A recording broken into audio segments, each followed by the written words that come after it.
चलो ठीक है। लेक्चर हो गया हमारा स्टार्ट और काफी दिनों बाद लेक्चर स्टार्ट होने वाला है। तो इसकी वजह से मैं क्या करता हूँ, थोड़ा सा एक फ्लो चार्ट बना लेता हूँ।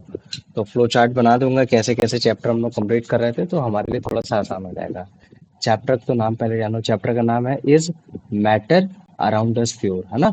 तो हमें पता चला था कि यार हमारे आसपास के जितने भी मैटर हैं वो सारे तो मतलब क्या कहते हैं एलिमेंट से मिलकर बने हुए हैं, ठीक है। और अगर मान लो कि वो पूरा ही एलिमेंट से बनकर रखा हुआ है या फिर कोई भी मॉलिक्यूल से बनकर रखा है, तब तो वो प्योर है, अदरवाइज वो इम्प्योर है। तो हमें पता चला नहीं नहीं यार, मैटर तुम्हारा प्योरेस्ट फॉर्म में भी पाया जा रहा है और तुम्हारा इम्प्योर फॉर्म में भी पाया जा रहा है। तो हमने जब और इसकी कैटेगराइजेशन की तब हमें पता चला कि हाँ यार, प्योर में तभी पाया जाएगा जब वो तुम्हारा एलिमेंट के फॉर्म में होगा, या तो फिर वो एलिमेंटल कंपाउंड, या फिर उसको हम बोल सकते हैं मॉलिक्यूल के फॉर्म में होगा। जैसे मान लो कि एक जार में हमने केवल पानी ही डाला है, H2O ही रखा है, या फिर किसी जार में हमने CO2 ही भर रखी है, गैस भर रखी है ना। या फिर हमने किसी में नाइट्रोजन डाइऑक्साइड भर रखी है, केवल यही चीज है और कुछ भी नहीं है। और एलिमेंट के बेसिस पे हमने जान लिया था कि हाँ तुम्हारे टोटल 118 एलिमेंट होते हैं। उनमें से 118 एलिमेंट में जो तुम्हारे 20 तुम्हारे होते थे जो हमने मैन मेड करे थे, 98 जो थे तुम्हारे नेचुरल थे।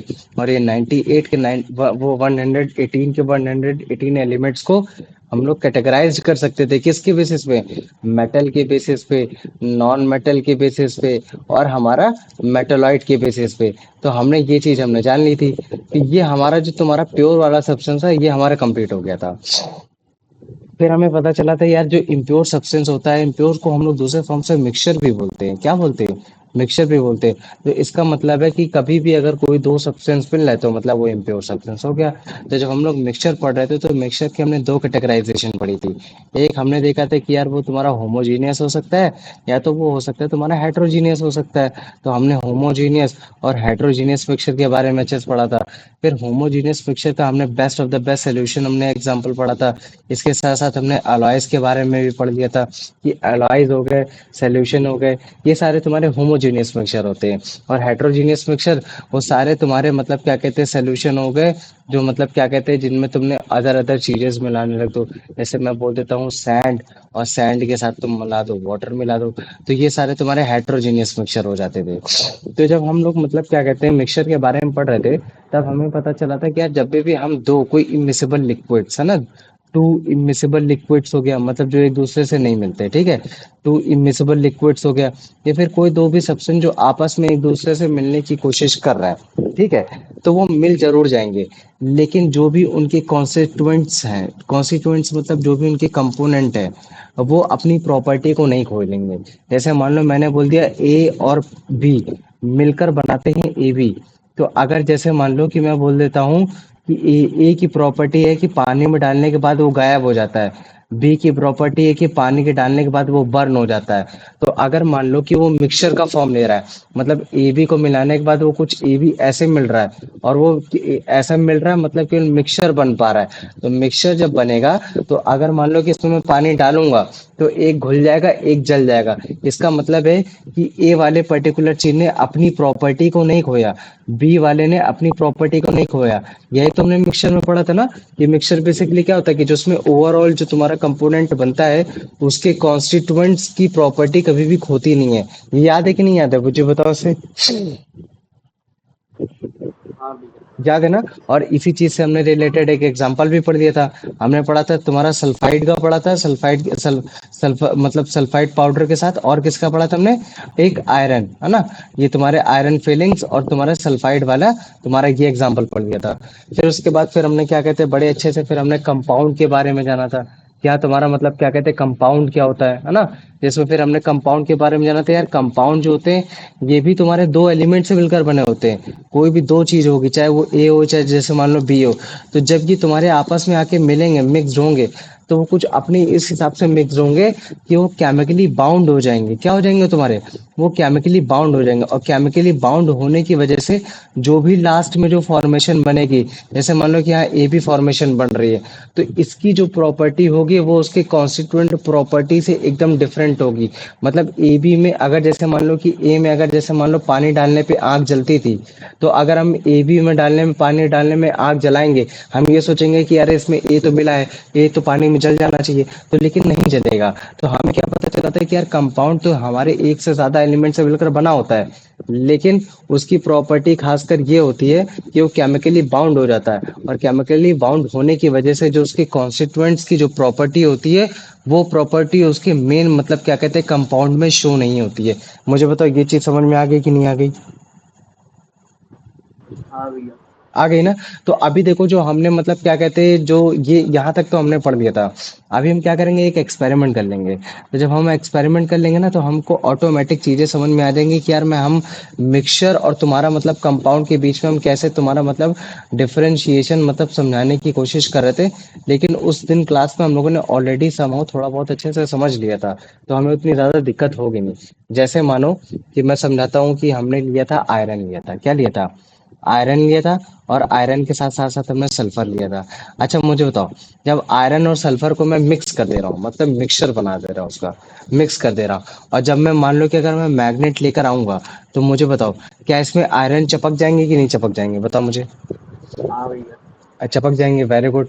और अगर जैसे मान लो कि मैं इसमें कार्बन डाई सल्फाइड डालता हूँ, क्या डालता हूँ, कार्बन डाई सल्फाइड, तो अगर मान लो कि अगर मैं कार्बन डाई सल्फाइड डालूंगा, तो मुझे बताओ क्या ये इसमें जो सल्फर है, ये सल्फर थ्रू आउट द मतलब क्या कहते हैं मिक्स हो जाएगा कि नहीं हो जाएगा, बताओ मुझे। भैया मतलब फिजिकली मिक्स हो जाएगा। हाँ हो जाएगा ना, फिजिकली अगर मतलब प्रॉपर ताकत लगाएंगे तो आराम से हो जाएगा।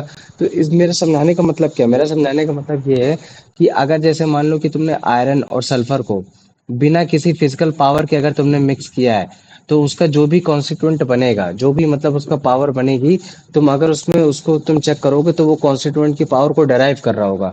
मतलब कि एकदम वैसा ही जैसा बिहेव करेगा जो उसके कॉन्स्टिट्यूएंट पे होगा। लेकिन अगर मान लो कि मेरे को उसको कंपाउंड बनाना है, तो कंपाउंड बनाने के लिए तुम्हारे पास क्या करना पड़ेगा, तुमको कुछ अलग से फिजिकल पावर देनी पड़ेगी, फिजिकल ताकत लगानी पड़ेगी, ताकि ये अपने बॉन्ड्स को तोड़ दे, ब्रेकआउट कर दे। उसके लिए तुम हीट भी दे सकते हो।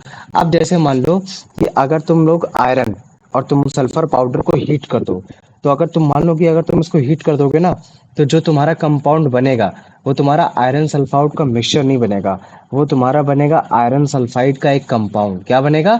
Iron sulphide. और आयरन सल्फाइड जो तुम्हारा फॉर्मूला होता है, उसको हम बोलते हैं FeS। तो FeS ये जो है ये तुम्हारा एक कंपाउंड है। और अगर जैसे मैं बोलो कि कंपाउंड है, तो इसका मतलब है कि एक से ज्यादा कंपाउंड से बना हो, एक से ज्यादा एलिमेंट से बना होगा। तो मुझे बताओ कितने एलिमेंट से बना है?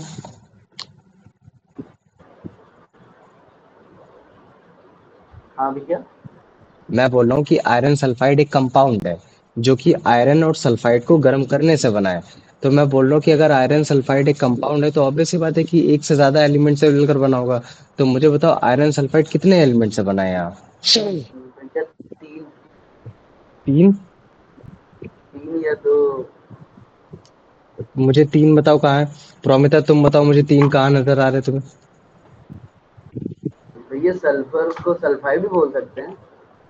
हाँ सल्फाइड भी बोल सकते हो। हाँ तो फिर भैया फिर दो, फिर मेरे को सल्फाइड लगा कि सल्फर में कोई और चीज मिला के सल्फाइड बनता है। नहीं नहीं नहीं, हाँ तीन सल्फाइड मतलब सल्फाइड बेसिकली तुम्हारा एक वो होता है, मतलब क्या कहते हैं कि तुम इसको बोल सकते हो कि तुम्हारा एक सॉल्ट का फॉर्म हो गया, बस बात यही हो गया। तो यहाँ तुम्हारे क्या, तुम्हारे दो एलिमेंट आ रहे हैं, एक तुम्हारा Fe आ रहा है और एक तुम्हारा सल्फर आ रहा है, ये चीज हो गया। तो अच्छा मुझे बताओ, जब ये कंपाउंड बन गया है ना, ये कंपाउंड है और ये उसके कॉन्स्टिट्यूएंट्स है ना, ये सब क्या है उसके, ये उसके कंपोनेंट हो सकते हैं, या फिर हम उसको क्या बोल सकते हैं इसको, या तो इसके ये कॉन्स्टिट्यूएंट्स हो गए, ये चीज हो गया। तो मुझे बताओ, अगर मान लो कि अब मैं अगर मैग्नेट लेके जाता हूँ, तो क्या मुझे बताओ क्या इसमें आयरन चपकेगा? नहीं भैया। नहीं पूरा चपकेगा ना? मतलब। क्यों? क्योंकि ये जो कंपाउंड है ये केमिकली बाउंड हो गया, और जब भी केमिकली बाउंड हो जाता है, तो वो अपनी कंपोनेंट की प्रॉपर्टी खो देता है। समझ में आ गया कि नहीं आ गया, मुझे बताओ। अच्छा भैया। आ गया ना? तो अच्छा मुझे बताओ, अगर ठीक वैसे अगर जैसे मान लो कि मैं बोल देता हूँ कि कार्बन डाई सल्फाइड है ना, अगर मान लो कि अगर मैं कार्बन डाई सल्फाइड को अगर जैसे मान लो कि अगर मैं तुम्हारा इस कंपाउंड में डालता हूँ, तो मुझे बताओ क्या तुम्हारा ये जो मतलब क्या कहते हैं कि ये जो सल्फर है, क्या ये मिक्स हो जाएगा उससे?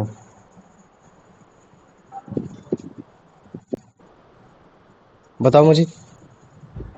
क्योंकि जब भी हम लोग मतलब क्या कहते हैं मिक्सचर के फॉर्म में कार्बन डाइसल्फाइड को डालते थे तो तुम्हारा आयरन आयरन उसमें आसानी से मिक्स हो जाता था। और बाद में हम लोग आयरन मतलब सॉरी सल्फर सल्फर मिक्स हो जाता था और आयरन को हम लोग बाद में निकाल लेते थे आसानी से।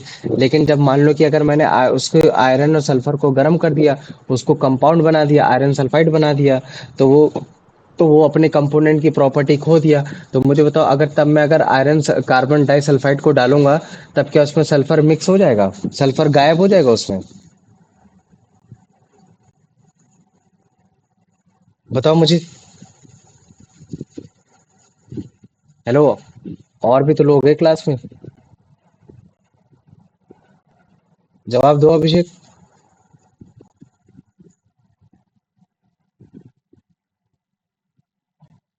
नहीं मिक्स होगा। ठीक है, इतना जान लेना, उसमें वो नहीं मिक्स होगा। ठीक है। अच्छा मुझे बताओ, एक मैंने तुम लोग को पढ़ाया था कि जैसे मान लो कि आयरन और सल्फर का मिक्सचर है, और अगर मान लो कि इसमें मैं सल्फ्यूरिक एसिड डालता हूँ या फिर कोई भी एसिड डालता हूँ, तो मुझे बताओ कौन सा कंपोनेंट उसके साथ रिएक्शन करता था, आयरन करता था या सल्फर करता था? आयरन। भैया आयरन करता आयरन। था, है ना? Very good. कौन सा करता था? आयरन करता था। ठीक। वैसे अच्छा मुझे बताओ, अगर जैसे मान लो कि मैंने आयरन और सल्फर को मैंने क्या कर दिया, मतलब हीट कर दिया, मैंने उसका कंपाउंड बना दिया, इसका मतलब है कि उसके कंपोनेंट अब उसकी प्रॉपर्टी को खो दिया। तो मुझे बताओ कि अगर मैं इस बार अगर एसिड डालूंगा तो क्या मुझे आयरन इसमें मतलब क्या कहते हैं हाइड्रोजन गैस इवॉल्व होते हुए दिखाई देगा? नहीं। नहीं दिखाई देगा, है ना? इवन पता है इस बार क्या होगा, एक पंजेंट सी एक मतलब रॉटन एग की तुम्हारी स्मेल नजर आएगी। मतलब क्या कहते हैं, जैसे रॉटन एग नहीं होता सड़ा हुआ अंडा, तो सड़े हुए अंडे जैसी तुम्हारे मतलब रॉटन एग की स्मेल आएगी, जिसको हम बोलते हैं हाइड्रोजन सल्फाइड। क्या बोलते हैं? Hydrogen sulphide. इसका मतलब है कि जब हम लोग सिंपल मतलब क्या कहते हैं, जब हम लोग सिंपल आयरन और सल्फर के मिक्सचर में जब हम लोग आयरन डालते थे, मतलब क्या कहते हैं एसिड को डालते थे, तब हमारी हाइड्रोजन गैस निकलती थी।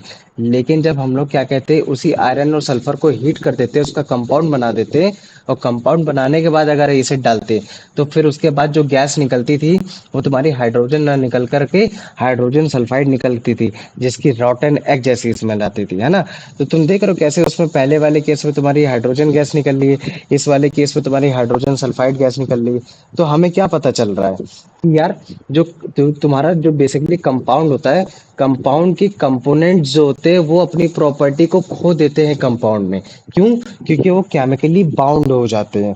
और rather देन जो तुम्हारे मिक्सचर होते हैं, मिक्सचर केवल एक सिंपली मिक्सचर होता है, क्योंकि उसमें कोई हम लोग फिजिकल फोर्स मिला के उसको मिलाते नहीं है, जिसकी वजह से मतलब क्या होता है कि जो उसके कॉन्स्टिट्यूएंट्स की प्रॉपर्टी होती है वो उसमें नहीं होती है। तो मुझे बताओ इतना समझ में आ गया कि नहीं आ गया?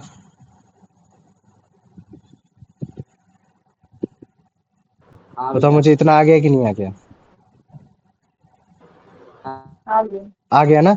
तो अभी देखो, अगर जैसे मान लो कि अगर मैं बोलता हूँ कि जो पहला वाला मिक्सचर होता है जिसमें हम लोग आयरन और सल्फर को मिलाते थे, बस केवल सिंपल एसिड डालते थे, कार्बन डाई या सल्फाइड डालते थे, मैग्नेट के थ्रू निकालते थे, तो हमें मालूम था उस तरीके का जो मिक्सचर होता था वो कैसा मिक्सचर होता था, हेट्रोजीनियस मिक्सचर होता था। क्यों? क्योंकि हम लोग बड़े ही आसानी से फिजिकल फोर्स के थ्रू हम लोग इसको निकाल लेते थे। लेकिन अब मुझे बताओ, इसी कंपाउंड को क्या मैं फिजिकल फोर्स के साथ निकाल सकता हूँ? बड़े आसानी से नहीं निकाल पाऊंगा ना, फिजिकल फोर्स के साथ। तो इसके हिसाब से अगर जैसे मान लो कि इस कंपाउंड को अगर मैं मिक्सचर की कैटेगरी में डिवाइड करने की कोशिश करूंगा, एक हेट्रोजीनियस में और होमोजीनियस में, तो मुझे बताओ कंपाउंड को मैं फिर किस कैटेगरी में डिवाइड करूंगा, होमोजीनियस में या हेट्रोजीनियस में? भैया वो प्योर सब्सटेंस में आएगा ना कंपाउंड को। जरूरी नहीं प्योर सब्सटेंस में है ना।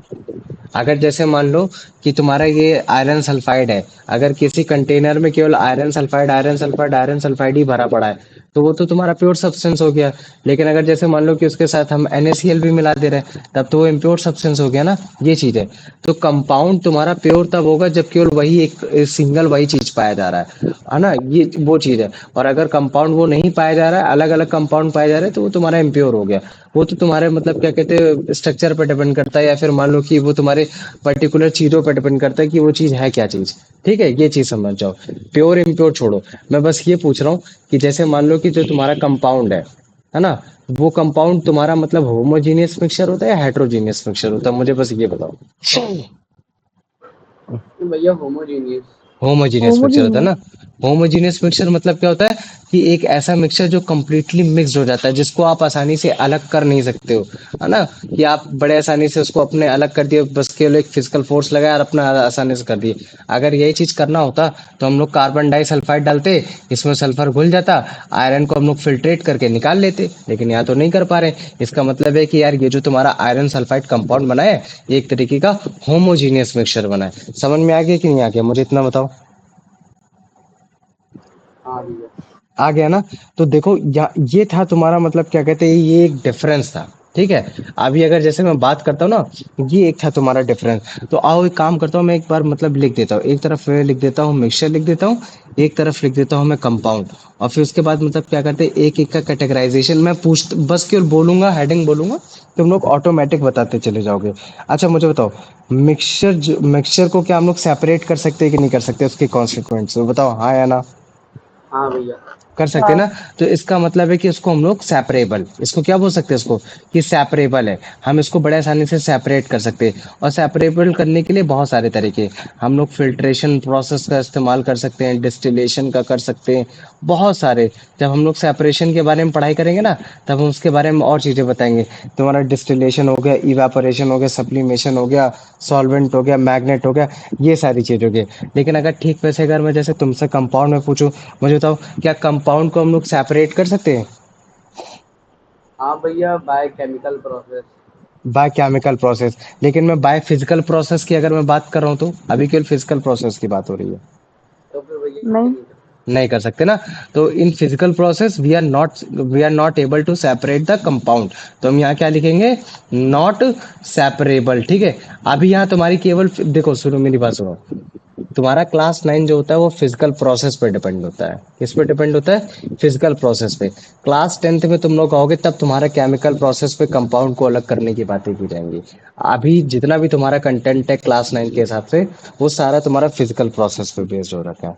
ठीक है। इस चीज को जान लेना। तो इसका मतलब है कि यार जो तुम्हारा मिक्सचर होगा, वो तुम्हारे वो कॉन्स्टिट्यूएंट्स की प्रॉपर्टी को रखेगा कि नहीं रखेगा, बताओ मुझे, है ना। It shows property. इसका मतलब है कि वो प्रॉपर्टी को शोज करेगा उसके कॉन्स्टिट्यूएंट्स की। क्यों? क्योंकि वो बड़े आसानी से सेपरेट हो जा रहा है। लेकिन ठीक उसी तरीके से मुझे बताओ, क्या तुम्हारा कंपाउंड जो होता है, क्या वो एक इंटायरली डिफरेंट कंपाउंड हो जाएगा, या फिर वो मतलब एकदम वैसी ही प्रॉपर्टी रखेगा जैसी वो एकदम मतलब अपने कॉन्स्टिट्यूएंट्स की रहती है, बताओ मुझे। डिफरेंट। हाँ एकदम डिफरेंट रहेगा, है ना। तो मतलब कि जो तुम्हारा कंपाउंड होगा, उसकी प्रॉपर्टी एकदम डिफरेंट रहेगी उसके कॉन्स्टिट्यूएंट्स प्रॉपर्टी से। ठीक वैसे अगर जैसे मैं बोल देता हूँ कि एनर्जी को लेकर, तो मुझे बताओ, अगर जैसे मान लो कि मेरे को मिक्सचर बनाना है, तो क्या मुझे अपनी एनर्जी लगानी पड़ती है उसमें, क्या मुझे एनर्जी देनी पड़ती है, बताओ मुझे। हाँ भैया। नहीं, नो एनर्जी रिक्वायर्ड। मुझे कोई भी एनर्जी देने की जरूरत नहीं है। जैसे मान लो कि मैं आयरन और तुम्हारा सल्फर को जब मैं मिला दे रहा था सिंपली, तो मैं उसमें उसको कोई एनर्जी नहीं लगानी पड़ी थी। इसी वजह से तो उसको हम बड़े आसानी से सेपरेट कर ले रहे थे। लेकिन कंपाउंड को जब हमें बनाना था, तब हम आयरन को सल्फाइड को गर्म कर रहे थे, हीट कर रहे थे, उसको एक एनर्जी दे रहे थे, एनर्जी प्रोवाइड कर रहे थे। तो एनर्जी प्रोवाइड करने की वजह से ही तो तुम्हारा मतलब क्या कहते हैं, कंपाउंड बना था। और जब वो तुम्हारा कंपाउंड बन गया था, तभी तो वो इनसेपरेबल हो गया था। तभी तो उसके मतलब क्या कहते हैं, वो जो डिफरेंट डिफरेंट मतलब क्या कहते हैं, जो उसके कॉन्स्टिट्यूएंट थी, उसकी प्रॉपर्टी, उसकी मतलब क्या कहते हैं, टोटल कंपाउंड पे नजर नहीं आ रही थी। समझ में आ गया कि नहीं आ गया, मुझे इतना बताओ। तो जब भी हम एनर्जी प्रोवाइड कर देते, तो वो चीज वो अपने प्रॉपर्टी को खोने लगता है, ये चीज है। समझ में आ गया कि नहीं आ गया, मुझे बताओ इतना। हाँ भैया। आ गया ना। तो अब मुझे अच्छा, मुझे इस सेंस में बताओ, फिर मेल्टिंग पॉइंट को लेकर, मेल्टिंग और बॉइलिंग पॉइंट फिर फिक्स किसका होगा, मिक्सचर का होगा या कंपाउंड का होगा? भैया कंपाउंड का फिक्स्ड होगा। वेरी गुड, है ना। कंपाउंड का क्या हो जाएगा, फिक्स्ड हो जाएगा, कंपाउंड का फिक्स्ड हो जाएगा। और तुम्हारा मिक्सचर का क्या हो जाएगा, नॉट फिक्स्ड। इसमें कोई फिक्स नहीं होगा, क्यों, है ना। क्योंकि जैसे मान लो कि तुमने ये, जैसे मान लो कि ये जार है, ठीक है, इसमें तुम्हारे आयरन भी पड़ा है, इसमें तुम्हारा सल्फाइड भी पड़ा हुआ है। ठीक है। अब मैंने बोल दिया कि जो आयरन है वो तुम्हारा 10:35 पे मतलब क्या कहते हैं वो, सॉरी, 15:35 पे मतलब बॉयल होने लगता है। और जो तुम्हारा सल्फर है, वो तुम्हारा मतलब क्या कहते हैं 118 डिग्री सेल्सियस पे बॉयल होने लगता है। तो हम इसकी जो वैल्यू है निकाल नहीं पाएंगे, ट्रू वैल्यू निकाल नहीं पाएंगे, क्यों? क्योंकि मिक्सचर के फॉर्म में है। जब हम इसको मतलब, हाँ, मिक्सचर के फॉर्म में। लेकिन जो कंपाउंड है, कंपाउंड तो एक तरीके का तुम्हारा होमोजीनियस हो गया ना। अब मतलब है कि जो प्रॉपर्टी है वो केवल इस कंपाउंड की ही प्रॉपर्टी है। तो इसका मतलब है कि जब हम इसको बॉयल करेंगे, इसको मेल्ट करेंगे, तो जो भी वैल्यू आएगी वो क्या वैल्यू आएगी, उसकी ट्रू वैल्यू आएगी। वो तुम्हारी कुछ भी हो सकती है, 1248 हो सकती है, 5 डिग्री हो सकती है, 10 डिग्री हो सकती है, कुछ भी हो सकती है। तो इसका मतलब ये है कि कंपाउंड का तो मेल्टिंग और बॉइलिंग पॉइंट कैसा होता है, फिक्स्ड होता है। मेल्टिंग पॉइंट और बॉइलिंग पॉइंट कंपाउंड का क्या होता है तुम्हारा, फिक्स्ड होता है। लेकिन मिक्सचर का बॉइलिंग पॉइंट और मेल्टिंग पॉइंट फिक्स्ड नहीं होता है। तो मुझे बता, इतना समझ में आ गया कि नहीं आ गया? हाँ भैया। हाँ आ गया ना? तो इसका मतलब है कि अगर मैं कंक्लूजन में अगर तुम लोग को साफ सीधी बात बताने की कोशिश करूँ ना, तो देखो जो तुम्हारा कंपाउंड होता है, कंपाउंड हमेशा मतलब क्या कहते हैं, एक तरीके का होमोजीनियस मिक्सचर होता है। कैसा होता है तुम्हारा, होमोजीनियस मिक्सचर होता है। लेकिन जो तुम्हारा मतलब क्या कहते हैं मिक्सचर होता है, मिक्सचर तुम्हारा मतलब क्या कहते हैं होमोजीनियस भी हो सकता है और तुम्हारा हेट्रोजीनियस भी हो सकता है। क्या हो सकता है, होमोजीनियस भी हो सकता है और तुम्हारा हेट्रोजीनियस भी हो सकता है। तो मुझे बताओ, इसमें किसी को कोई डाउट है?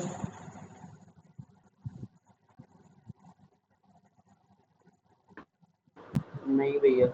नहीं है ना? तो इसका मतलब हम ये भी बोल सकते हैं कि यार अगर हमें पता चल जाए कि कोई चीज होमोजीनियस है कि हेट्रोजीनियस है, और हमसे कोई बोल दे कि यार ये सब्सटेंस होमोजीनियस है, और मुझे बताओ कि कंपाउंड है कि मिक्सचर है, तो ये बड़ा कंफ्यूजन वाला मामला है। कैसे कंफ्यूजन मामला है? क्योंकि तुम बोलोगे यार भैया होमोजीनियस तो आपका कंपाउंड भी होता है, मिक्सचर भी होता है, तो तुम बोलोगे यार भैया इसको थोड़ा और क्लेरिफाई करिए, मुझे बताइए कि मतलब जो उसकी कॉन्स्टिट्यूएंट्स की प्रॉपर्टी है वो खो जा रही है कि नहीं खो जा रही है, वो केमिकली बाउंड हो जा रहा है कि नहीं हो जा रहा। अगर मैं बोलूंगा कि हाँ यार जो तुम्हारा मतलब क्या कहते हैं मिक्सचर है, वो मिक्सचर कुछ ऐसा है कि वो तुम्हारा केमिकली बाउंड हो जा रहा है, तब तुम तुरंत बोल लोगे कि हाँ भैया वो जो होमोजीनियस मिक्सचर है वो एक्चुअली में कंपाउंड है। लेकिन अगर मैं बोलूंगा कि नहीं यार जो तुम्हारा मतलब क्या कहते हैं जो मिक्सचर है वो केमिकली बाउंड नहीं हो रहा, वो सिंपली एज इट इज बस केवल क्या कहते हैं एक दूसरे पे मिक्स हो रखा है, तो तुम क्या बोलोगे कि यार वो भैया वो बस केवल सिंपली मतलब क्या कहते हैं एज अ मिक्सचर हो रखा है, जिसको हम लोग फिजिकल फोर्स के थ्रू हम लोग बड़े आसानी से मतलब क्या कहते हैं सेपरेट कर सकते हैं, थ्रू फिल्ट्रेशन, डिस्टिलेशन, तुम्हारा फिल्ट, तुम्हारा मतलब क्या कहते हैं ना जाने इवेपोरेशन प्रोसेस, सॉल्वेंट प्रोसेस, ना जाने कौन कौन से प्रोसेस। तो मुझे बताओ इतना समझ में आ गया कि नहीं आ गया? हाँ भैया। आ गया ना? किसी को कोई डाउट है मिक्सचर और कंपाउंड में, मुझे बताओ अभी। किसी को कोई डाउट है? नहीं भैया। नहीं है डाउट? पक्का? प्रोमिता? भैया प्रोमिता लेफ्ट। अभिषेक? नहीं है। नहीं है ना? चलो ठीक है। तो अभी तुम लोग को दिखाते हैं, ठीक है? तो ये देखो यही सेम चीजें लाइन इसमें भी मैंने देख रखी है, ठीक है? तो अभी देखो तुम लोग को दिखाते हैं थोड़ा सा। ये क्या है, आयरन और सल्फाइड का वही सेम है ना, सेम मतलब ये मिक्सचर है, देखो ये भी मिक्सचर ही है। लेकिन अगर मान लो कि मैं इसको हीट देने लगता हूँ, क्या करने लगता हूँ, इसको हीट देने लगूंगा, हीट देने लगूंगा, हीट देने लगूंगा, तो यही मिक्सचर किस चीज में कन्वर्ट हो जाएगा, एक कंपाउंड में कन्वर्ट हो जाएगा। और उस कंपाउंड का नाम क्या होगा तुम्हारा, आयरन सल्फाइड। तो ये देखो जब भी अगर मान लो कि अगर कोई कंपाउंड बन गया, तो अगर मैं उसके कॉन्स्टिट्यूएंट्स की अगर प्रॉपर्टी को देखना चाहूंगा तो मेरे को नहीं देखने को मिलेगी। जैसे मैंने यहाँ चेक करने की कोशिश की, मैंने क्या किया, आयरन और सल्फर के पाउडर को मिक्स किया, मिक्स करने के बाद मैंने उसको हीट किया, हीट करने के बाद मेरा एक ब्लैक कलर का कंपाउंड बना जिसको हमने बोला आयरन सल्फाइड बना। और उसी आयरन सल्फाइड को जब हम मैग्नेट के पास लेकर गए, तब हमें पता चला कि यार उसमें जो आयरन है वो आयरन आयरन सेपरेट तो हो ही नहीं पा रहा है ना। इवन अगर जैसे मान लो कि मैं कार्बन डाइसल्फाइड है ना, जैसे इसमें बगल में देखो मैं क्या है, ये देखो जैसे एक मिक्सचर था, ये क्या है तुम्हारा, ये कंपाउंड है, और ये तुम्हारा कार्बन डाइसल्फाइड है ना। तो ये देखो जब हम इसमें ये मिक्सचर में डाल रहे हैं, तो मिक्सचर में डालने पे क्या होगा, सल्फर तुम्हारा घुल जाएगा, है ना। सल्फर को तुम ध्यान से देखना, ये आसानी से मतलब उसमें घुल जाएगा, मिल जाएगा। लेकिन अगर जैसे मान लो कि मैं इसमें डालूंगा, तुम्हारे ये बगल वाले ये जो तुम्हारा पहला टेस्ट ट्यूब है, जो कि तुम्हारा एक कंपाउंड बन चुका है आयरन सल्फाइड, तो वो उसमें वो नहीं घुलेगा, वो उसको मतलब क्या कहते हैं डिजोल्व नहीं कर पाएगा। तो जैसे ये देखो, इसको मैं अगर मिलाता हूँ तो इसमें बड़े सल्फर डिजोल्व हो गया, नीचे नीचे कौन सा बचा, तुम्हारा आयरन। और मैं बड़े आसानी से बाद में आयरन को सेपरेट कर सकता हूँ। जैसे देखो मैम ने इसको करके बड़े आसानी से दिखा दिया कि हाँ ये देखो, ये मैं क्या कहते हैं सल्फर का कार्बन डाइसल्फाइड को अगर मैं सल्फर में डालूंगा तो ये हो जाएगा, और उसके साथ साथ ये जो नीचे बचेगा आयरन, आयरन आयरन में बड़े आसानी से ऐसे करके निकाल लूंगी। लेकिन अगर जैसे मान लो कि ये तुम्हारा कंपाउंड बना दिया मैंने आग लगा के जब किया था, तो इसमें अगर मैं चाहे जितना कार्बन डाइसल्फाइड डालूं, मैं चाहे जितना कार्बन डाइसल्फाइड डालूं, मैं सल्फर को आयरन सल्फाइड से सेपरेट नहीं कर पाऊंगा। तो इसका मतलब है कि कंपाउंड में आप कभी भी उसके कंपोनेंट्स को सेपरेट नहीं कर सकते उसके फिजिकल मेथड से। तो मुझे बताओ इतना समझ में आ गया कि नहीं आ गया? आ गया? आ गया ना? तो ठीक वैसे अगर जैसे मान लो मैंने बताया था कि अगर आप सल्फ्यूरिक एसिड डालोगे तो आपको हाइड्रोजन गैस निकलेगी। तो आप अगर मान लो कि आयरन सल्फाइड कंपाउंड में अगर आप सल्फ्यूरिक एसिड डालोगे तो आपको उसमें बस केवल एक फाउल स्मेल गैस मिलेगी जिसका नाम है हाइड्रोजन सल्फाइड। और हाइड्रोजन सल्फाइड की जो स्मेल होती है एकदम वैसी स्मेल होती है जैसे एक रॉटन एग की स्मेल होती है। ठीक है, तो यहाँ तो तुम्हारी कोई भी हाइड्रोजन गैस नहीं निकल रही है। इसका मतलब क्या है कि जो तुम्हारा हाइड्रोजन सल्फाइड है वो तुम्हारे जो उसमें आयरन प्रेजेंट है वो उसकी प्रॉपर्टी को तो शो नहीं कर रहा है। ठीक वैसे ही जैसे तुम्हारा जो सल्फर है, जो आयरन सल्फाइड में सल्फर प्रेजेंट हो रखा है, वो तुम्हारा कार्बन डाइसल्फाइड जब उसमें नहीं घुल पा रहा है तो इसका मतलब है कि वो उसकी भी प्रॉपर्टी को शो नहीं कर रहा है। तो इसका मतलब है कि जो आयरन सल्फाइड कंपाउंड है वो अपनी अपने कॉन्स्टिट्यूएंट्स की अपनी अपनी प्रॉपर्टीज को शो नहीं कर रहा है। ठीक है, इस चीज को जान जाना। ठीक है, अब ये देखो जैसे मैं इसको फिर से प्रॉपर दिखाता हूँ, फिर से मतलब क्या कहते हैं इस बार, मतलब क्या कहते हैं HCl है ना, ये देखो HCl गैस डाल के दिखाता हूँ। तो ये देखो ये कंपाउंड है ना, ये क्या है, ये कंपाउंड है। और ये जो इससे गैस निकल कर आ रही है, ये तुम्हारी जो गैस है ये तुम्हारी पंजेंट, ये तुम्हारी मतलब क्या कहते हैं, ये बहुत ही ज्यादा पंजेंट स्मेल, मतलब रॉटन और रॉटन एग वाली टाइप की स्मेल होती है, वो वाली स्मेल होती है। ठीक है, तो ये देखो धीरे धीरे धीरे धीरे तुम्हारा ये जो FeS है ये तुम्हारा मतलब आयरन सल्फाइड ये उसके साथ रिएक्ट करेगा। रिएक्ट करने के बाद ये तुम्हारा क्या कहते हैं एक हाइड्रोजन सल्फाइड करके गैस बनाएगा जो एकदम मतलब क्या कहते हैं रॉटन एग जैसी स्मेल होती है। तो मुझे बताओ इतना समझ में आ गया कि नहीं आ गया?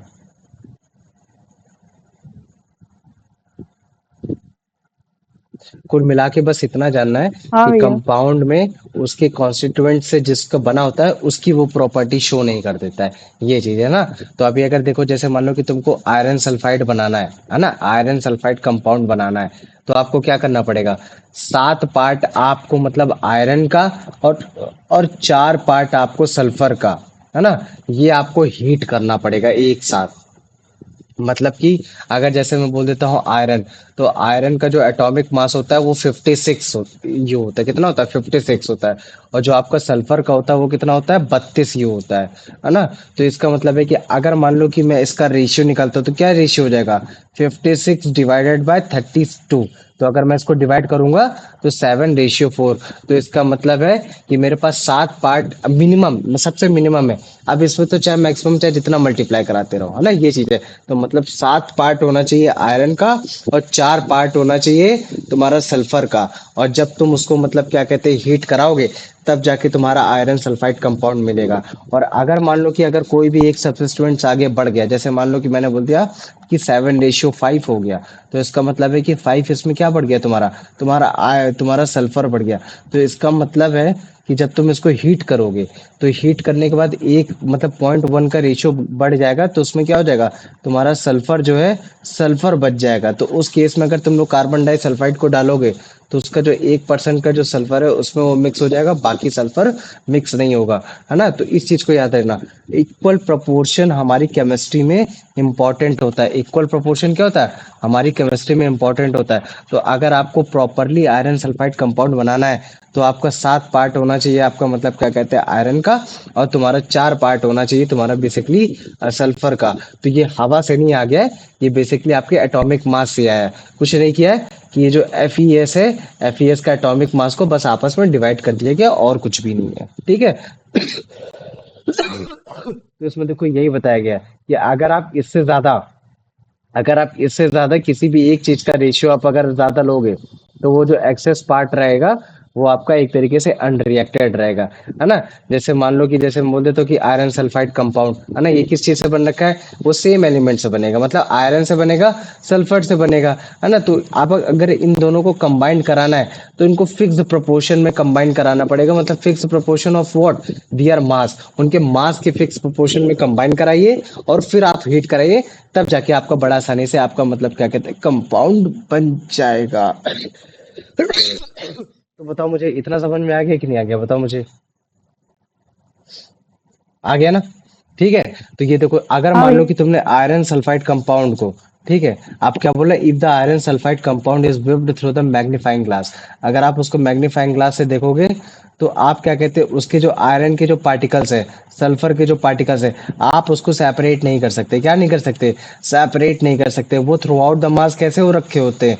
पूरे सेम हो रखे हैं। तो इससे हम क्या कंक्लूड कर सकते हैं कि यार ये प्रॉपर्टी तो भैया आपने होमोजीनियस में बताई थी, कि होमोजीनियस में बेसिकली भैया ऐसा होता है कि उसमें कोई भी बाउंड्री नहीं होती है, उसमें आप सेपरेट कर नहीं सकते हो, उसमें कोई भी विजुअल बाउंड्री नहीं होती, ये सब नहीं होती। तो यहाँ जो हमने कंपाउंड बनाया है, तो ये क्या कंपाउंड भी ऐसे ही होते हैं? तो हाँ, तो जो तुम्हारा कंपाउंड होता है, कंपाउंड जब भी किसी दो पर्टिकुलर कॉन्स्टिट्यूएंट से बना होता है या फिर दो एलिमेंट से बना होता है, तो वो कुछ इस हिसाब से केमिकली बाउंड हो जाता है कि आप अगर उसको मैग्नीफाइंग ग्लास से आप चेक करने की कोशिश करोगे तो आप सेपरेट नहीं कर पाओगे, आप उस चीज को अलग नहीं कर पाओगे। तो हम क्या बोल सकते हैं कि हाँ यार, जो तुम्हारा कंपाउंड होता है वो एक तरीके का होमोजीनियस मिक्सचर होता है। तो मुझे बताओ, इतना समझ में आ गया कि नहीं आ गया? आ गया ना? आ गया? चलो आ जाओ, इसका आंसर बता दो, यश।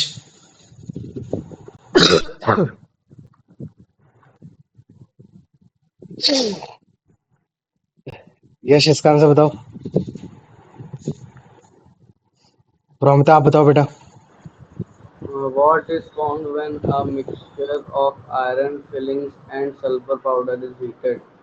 हम्म भैया आयरन सल्फाइड हम्म FeS। आयरन सल्फाइड है ना? मिक्सचर नहीं बनेगा। मिक्सचर मतलब सिंपल मिक्सचर होता है। यहाँ बोल रहा है कि हमने उसको हीट कर दिया, तो जब हम हीट कर देंगे तो कंपाउंड बना देगा, और कंपाउंड का नाम क्या है तुम्हारा? Iron sulphide. वेरी गुड, आ जाओ। प्रोमिता, इसका आंसर बताओ बेटा। What is the color of the compound formed when iron and sulfur are heated together? Hmm Sir, gray. Black colour का। ठीक है। तो जब भी आप आयरन को, सल्फर को एक साथ हीट करोगे, तो जो आपका आयरन सल्फाइड बनता है, वो आयरन सल्फाइड आपका ब्लैक कलर का होता है। किस कलर का होता है? ब्लैक कलर का। इसका आंसर बताओ, अभिषेक। What happens when a magnet is put in iron sulfide compound? हम्म बताओ। The sulfur dissolve. Option C. हाँ, ऑप्शन है ना, क्यों? क्योंकि भैया आपने बताया था कि कंपाउंड में उसके कॉन्स्टिट्यूएंट्स की प्रॉपर्टी चली जाती है, क्योंकि वो केमिकली बाउंड हो जाता है। तो जब वो केमिकली बाउंड हो जाएगा, तो भैया आप अगर इसमें आयरन आयरन के सामने अगर आप आयरन वो मैग्नेट भी डालोगे ना, तो भी ये सेपरेट नहीं होगा, तो भी ये चपकेगा नहीं। वेरी गुड, आ जाओ। ये इसका आंसर बताओ बेटा।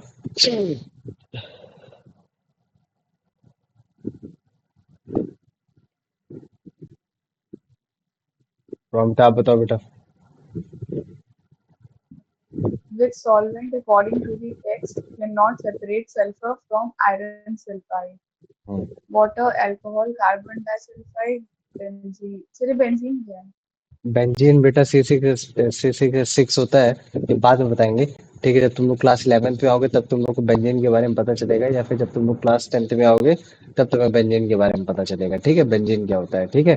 तो देखो, इसमें तो बोल रहा है कि जो तुम्हारा कंपाउंड है, तुम्हारा अगर उसमें मान लो कि अगर मेरे को सल्फर को सेपरेट करना है आयरन सल्फाइड से, तो आप चाहे उसमें वाटर डालो, चाहे अल्कोहल डालो, चाहे कार्बन डाइसल्फाइड डालो, चाहे जो डालो, वो सेपरेट तो होने वाला है ही नहीं।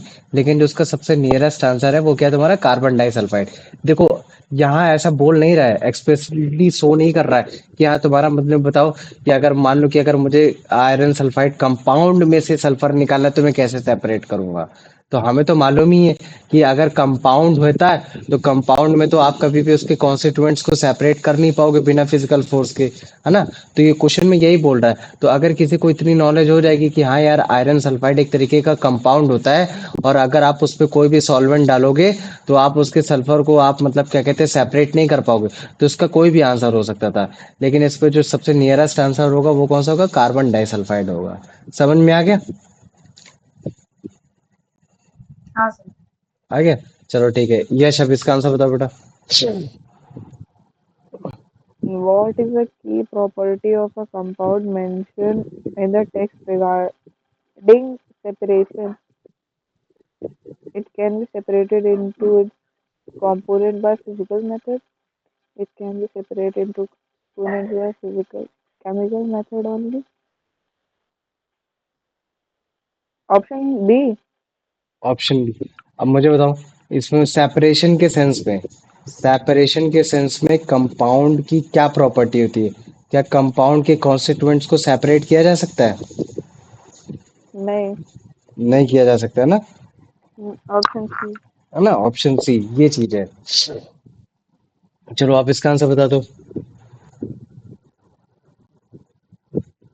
What बताओ is produced when dilute sulfuric acid is added to iron sulfide compound? बताओ बेटा। Hydrogen gas, oxygen gas, hydrogen sulfide gas, हम्म, sulfur dioxide gas. बताओ। इस बार हमने जो सल्फ्यूरिक, Hydrogen sulfide gas. हाँ हाइड्रोजन सल्फाइड, इस बार जो हमने सल्फ्यूरिक एसिड डाला है वो एक कंपाउंड पे डाला है, ना कि मिक्सचर पे डाला है। अच्छा मुझे बताओ बेटा प्रोमिता, अगर मान लो कि इस बार मैं मिक्सचर में डाला होता तो फिर कौन सी गैस निकलती? Hydrogen. हाइड्रोजन गैस निकलती है ना। तो इसका मतलब है कि यार देखो, हाइड्रोजन गैस इसी वजह से निकल रही थी क्योंकि उसमें जो मेटल आयरन है, और हम जब 10th में आएंगे तब पता चलेगा कि हाँ यार, जब भी मेटल में कभी भी आप एसिड को डालते हो तो हाइड्रोजन गैस निकलती है। तो भैया ये आयरन सल्फाइड भी तो मेटल से ही बना है, तो जब हम इसमें डाल रहे तो इसमें क्यों नहीं निकली? क्यों? क्योंकि केमिकली बाउंड हो गया है। तो केमिकली बाउंड होने पे वो अपने कॉन्स्टिट्यूएंट्स की प्रॉपर्टी को खो देता है, तब उस केस में वो अपनी अपनी ही अलग प्रॉपर्टी बना लेता है। तब उस केस में अगर मान लो कि अगर हम डाइल्यूट सल्फ्यूरिक एसिड को अगर डालेंगे तो हमारी एक जो गैस निकलेगी उसका नाम है हाइड्रोजन सल्फाइड गैस। और ये जो गैस होती है बहुत ही पंजेंट रॉटन एग जैसी होती है। कैसी होती है? रॉटन एग जैसी होती है। ठीक, चलो स्कूल में बनाने न लगना। चलो इसको बताओ। What is the characteristic smell of the gas produced when dilute sulfuric acid reacts with iron sulfide? Pungent, sweet, odorless. Option D. Foul. हाँ फाउल स्मेल, मतलब एकदम गंदी सी, एकदम है ना, बदबूदार, वो चीज हो गई। ठीक, ये हो गया। चलो आ जाओ इसका आंसर बताओ। When dilute sulfuric acid is added to iron sulfide, this gas is explicitly stated not to be formed. Hmm Sir, oxygen. Oxygen, बाकी सारी गैस बन सकती हैं। नहीं नहीं, हाइड्रोजन, सॉरी, हाइड्रोजन गैस नहीं बनेगी। हाँ यार, है ना, हाइड्रोजन गैस नहीं बनेगी। बाकी मतलब क्या कहते हैं, समहाउ गैस बन बन जाती हैं। जैसे सल्फर डाइऑक्साइड तुम्हारा हाइड्रोजन सल्फाइड। अभी अगर जैसे मान लो कि मैं फिर से अगर वो वाला एक्सपेरिमेंट तुम लोग को दिखाता हूँ, तो ये वाले एक्सपेरिमेंट में जो हम लोगों ने इसको डाला था, तो इसमें एक जगह रिएक्शन बनकर आई थी। अगर हम लोग उसको ध्यान से देखेंगे तो, ठीक है, देखना जरा। ये तुम्हारी केमिकल रिएक्शन होती है, इसको क्या बोलते हैं? इसको हम लोग केमिकल रिएक्शन बोलते हैं। तो ये देखो केमिकल रिएक्शन है जिसमें हमने मतलब क्या कहते हैं, ये तुम्हारा आयरन सल्फाइड में जब तुम्हारा हमने HCl डाला, तो ये तुम्हारा मतलब ये क्या कहते हैं, ये आयरन क्लोराइड बना, और ये तुम्हारी H2S गैस जिसको हम लोग हाइड्रोजन सल्फाइड गैस बोलते हैं। इसके साथ साथ मतलब क्या कहते हैं, तुम्हारी सल्फर गैस हो गई, इसके साथ साथ तुम्हारी थोड़ी सी ऑक्सीजन गैस हो गई। ये सारी गैस निकल जाती हैं, ठीक है। लेकिन हाइड्रोजन गैस ऐसा सेंस पे नहीं निकलती, ये चीज़ है। ठीक है, अब वो क्यों नहीं निकलती वो थोड़ा सा मेरे को भी कंफ्यूजन है। ठीक, चलो ये हो गया। चलो अब इसका आंसर बता दो। What happens to sulfur present in iron sulfide compound when carbon dilute? नहीं, हम्म disulfide is added. It hmm dissolves directly. It is partically dissolved. It can be dissolved. Form new compound. Option C. Option C है ना, obvious ही बात है कि आप चाहे जितना sulphur डालो आयरन सल्फाइड कंपाउंड में, वो डिसॉल्व होगा नहीं। हाँ, हमें इतना जरूर मालूम था कि हाँ कार्बन डाइसल्फाइड को अगर कभी भी आप किसी भी सल्फर में डालोगे तो सल्फर घुल जाता है। लेकिन यहाँ आयरन सल्फाइड में जो सल्फर है सर वो नहीं घुलेगा। क्यों? क्योंकि भैया वो कंपाउंड के फॉर्म में है, और कंपाउंड अपनी प्रीवियस मतलब अपने कॉन्स्टिट्यूएंट्स की प्रॉपर्टी खो देता है। तो जो आप हमको बता रहे हो ना कि यहाँ जो सल्फर है तो सल्फर डालेंगे तो हो जाएगा, तो वो नहीं होने वाला, है ना। तो इस तरीके से आंसर याद करने की कोशिश करो। सी ऑप्शन हो गया, वेरी गुड। आ जाओ अब इसका आंसर बताओ। What is the main conclusion drawn about the properties of iron sulfide compound compared to its constituents iron and sulfur.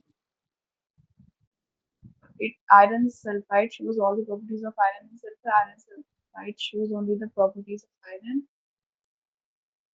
So option D. है ना, ऑप्शन डी। तो जो तुम्हारा आयरन सल्फाइड कंपाउंड की जो प्रॉपर्टी होगी वो इंटायरली डिफरेंट होगी उसके कॉन्स्टिट्यूएंट से या फिर उसके कंपोनेंट से। वेरी गुड, आ जाओ अब इसको बताओ। हम्म, बताओ इसको।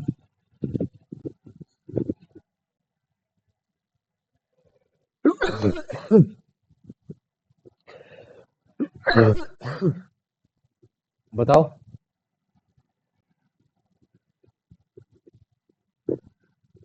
अभिषेक होता है ना। हेलो। अभिषेक बताओ। अरे वो माइक बंद था, मैं बोल रहा था। बोलो बोलो। In a what ratio by mass are iron and sulfur heated together to prepare? Option सी।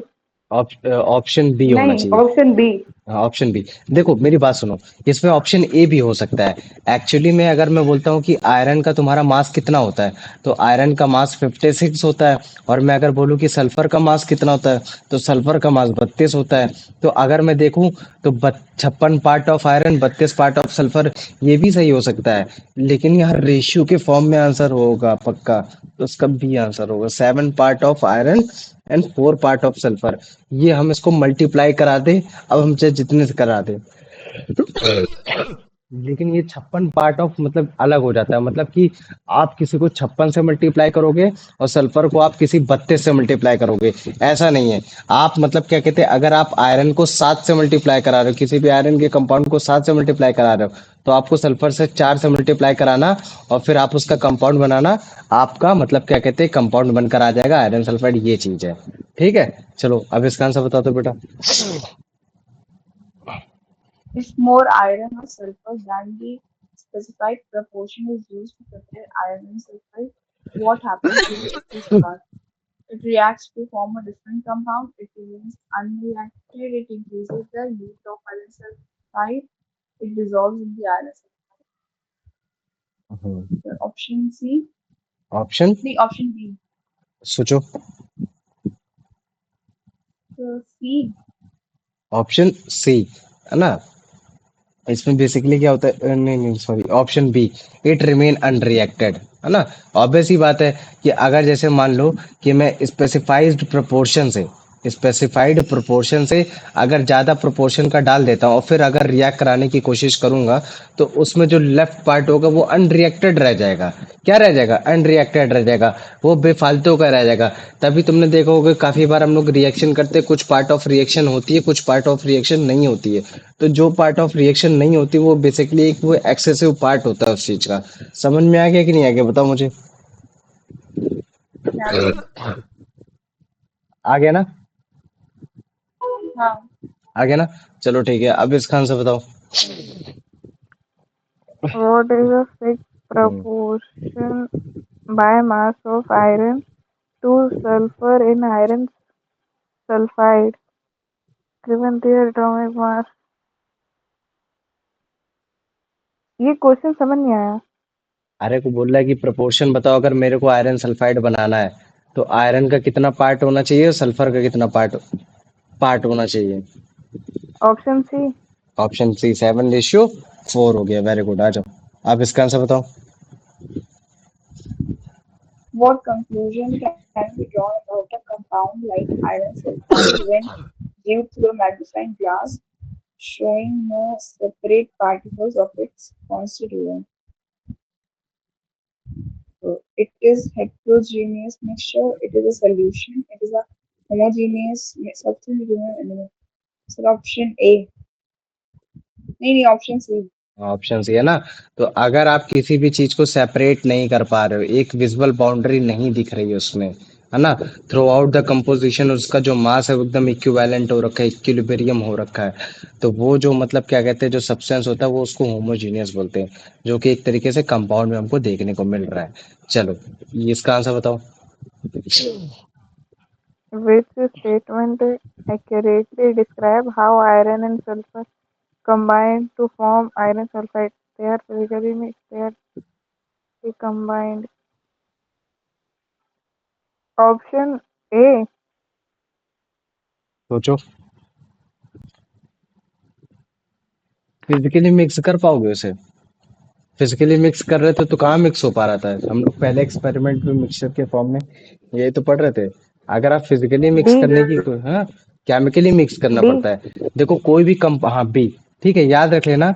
जब भी आप कोई भी कंपाउंड बनाते हो, ठीक, कोई भी कंपाउंड, चाहे वो एक H2O हो, चाहे वो एक CO2 हो, चाहे वो एक तुम्हारा एक MnO2 हो, चाहे वो CaOH का होल ट्वाइस हो, ये जितने भी तुम्हारे कंपाउंड है ना, डिफरेंट डिफरेंट एलिमेंट से जो बने हुए हैं, ये सारे तुम्हारे मतलब केमिकली बने हुए हैं। कैसे बने हुए बच्चों? केमिकली बने हुए। ये तुम्हारे फिजिकली कभी नहीं बने। समझ में आ गया कि नहीं आ गया? ऐसा नहीं है कि तुम मान लो कि तुम्हारे पास एक हाइड्रोजन है और तुम्हारे पास ये ऑक्सीजन है, तो तुमने अपने हाथों की ताकत लगाई और तुमने बोला कि ओम भूर्भुवः स्वः, चल चपक जा बेटा, हो जा, H2O हो जा। तो ऐसा नहीं हो सकता। समझ में आ गया? तुमको केमिकली फोर्स लगाना पड़ेगा, केमिकली मतलब ताकत लगानी पड़ेगी, जिसके थ्रू ये तुम्हारा H2 hydrogen as a element, oxygen as a element मिलकर एक कंपाउंड बना है, जिसको हम लोग बोले वाटर, है ना? एक वाटर का मॉलिक्यूल। समझ में आ गया कि नहीं आ गया? मुझे इतना बताओ। हाँ भैया। आ गया ना? देखो यही चीज था, हमारा पूरा फंडा था, मिक्सचर और कंपाउंड का एक बेसिस पे था। ठीक है, तो हमने ये अभी पढ़ लिया कि मिक्सचर क्या है। मिक्सचर को हम लोग मतलब क्या कहते हैं, सेपरेट कर सकते हैं उसके कॉन्स्टिट्यूएंट से, उसके फिजिकल प्रोसेस के थ्रू। फिर भले चाहे हम लोग फिल्ट्रेशन का इस्तेमाल करें, इवेपोरेशन का इस्तेमाल करें, है ना, या फिर मैग्नेट का इस्तेमाल करें, या फिर और भी जो तरीके अभी हम लोग आगे पढ़ेंगे। और कंपाउंड में क्या था कि आप कंपाउंड के उनके कॉन्स्टिट्यूएंट्स को सेपरेट नहीं कर सकते, भले चाहे आप जितना फिजिकल फोर्स लगा लो। ठीक है, आप केवल और केवल तभी आप सेपरेट कर सकते हो जब आप उनमें केमिकल प्रोसेस का इस्तेमाल करोगे। जैसे मान लो कि तुमने उसको मतलब क्या कहते हैं, कुछ लिक्विड डाल दिया, फिर कुछ डाल दिया, तो जिसकी वजह से कंपाउंड टूट गया या टूट गया, बिखर गया, ये सारी चीजें तभी हो सकता है। लेकिन आपने सोचा कि लाओ मैं अपने हाथों की ताकत के थ्रू मैं इस कंपाउंड को तोड़ दूं, तो उसके कॉन्स्टिट्यूएंट्स पे, तो आप उसके कॉन्स्टिट्यूएंट्स पे तोड़ नहीं पाओगे। जब मैं तुमको टाइप्स ऑफ रिएक्शंस पढ़ाऊंगा क्लास 10 पे, तब तुम लोग को decomposition reaction, double displacement reaction, तब जब इस तरह की चीजें पढ़ाऊंगा तब तुम लोग को थोड़ा और समझ में आएगा कि हाँ यार भैया केमिकल के बारे में इतना तब क्या समझाना चाह रहे थे, ये सारी चीजें। ठीक है, तो ऑब्वियस ही बात है कि देखो अगर जैसे मान लो कि अगर किसी मिक्सचर को अगर हम लोग उसकी कॉन्स्टिट्यूएंट पे अगर उसको सेपरेट कर सकते हैं, तो इसका मतलब है कि जो मिक्सचर होगा वो थ्रू आउट द मिक्सचर वो उसके कॉन्स्टिट्यूएंट्स की प्रॉपर्टी को होल्ड करेगा, मतलब उसी की प्रॉपर्टी को दिखाने की कोशिश करेगा।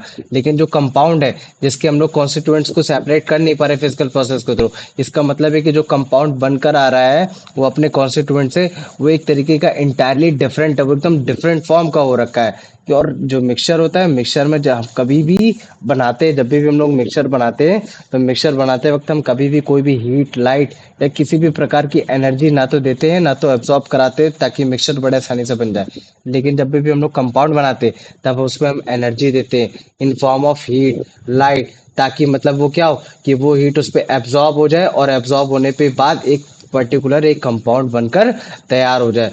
तो जो तुम्हारा मिक्सचर का जो कंपोजिशन होता है, मतलब जो जिस चीज से बना होता है वो एक वेरिएबल होता है ना, कि मतलब क्या कहते हैं, थोड़ा ये हो सकता है, थोड़ा वो हो सकता है, थोड़ा ये हो सकता है, थोड़ा वो हो सकता है। तो मिक्सचर तुम्हारा डेफिनेट का उसका कोई फॉर्मूला नहीं होता है, लेकिन कंपाउंड का एक डेफिनेट फॉर्मूला होता है। मतलब थ्रू आउट द मास उसके पास कितना होना चाहिए। जैसे मान लो कि तुमको आयरन सल्फाइड बनाना है तो 7:4 रेशियो होना चाहिए। लेकिन अगर जैसे मैं बोलूँ कि आयरन और सल्फाइड का मिक्सचर बनाना है तो आप कितना भी बना सकते हो, उसके लिए कोई भी आपको डेफिनेट फार्मूला या डिफरेंट फिक्स्ड कंपोजिशन की कोई भी ज़रूरत नहीं है। और फिक्स्ड कंपोजिशन की ज़रूरत ना होने के कारण ही जो आपका ओवरऑल सब्सटेंस बनता है, जो कंपाउंड बनता है, तो जिसकी वजह से जो उसका मेल्टिंग पॉइंट और जो बॉइलिंग पॉइंट हो जाता है वो क्या हो जाता है, फिक्स्ड हो जाता है। लेकिन जो मिक्सचर है, तो जिसमें अगर जैसे मान लो कि आयरन ज़्यादा हो गया, तुम्हारा सल्फर कम हो गया, तो आयरन की अगर जैसे प्रॉपर्टी है मेल्टिंग पॉइंट ज़्यादा है, सल्फर की कम है, तो पहले सल्फर सल्फर बर्न हो जाएगा, बाद में आयरन आयरन उस तरीके से होगा।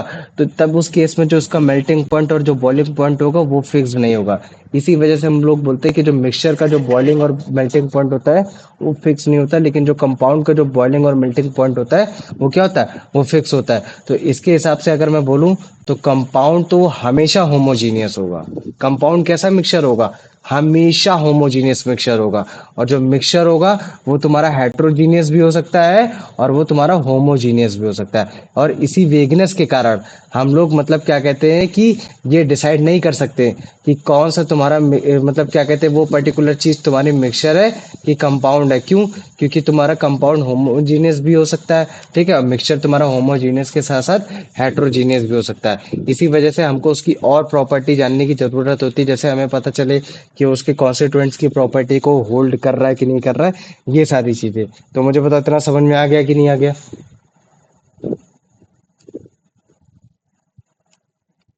आ गया?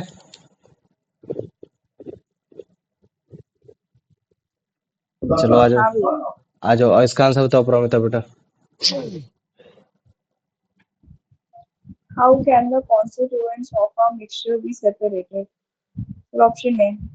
ऑप्शन है ना, नहीं ओनली नहीं बाय। नहीं सर, नहीं नहीं, ये नहीं सर, ओ मिक्सचर ओ लिखा सॉरी, है। हाँ मैंने भी नहीं पढ़ा था ध्यान से, हाँ पढ़ो। फिर ऑप्शन बी। हाँ ऑप्शन बी है ना, मिक्सचर को सेपरेट किया जा सकता है ना, through physical process, filtration, evaporation और बाय यूजिंग मैग्नेट, ये चीज है।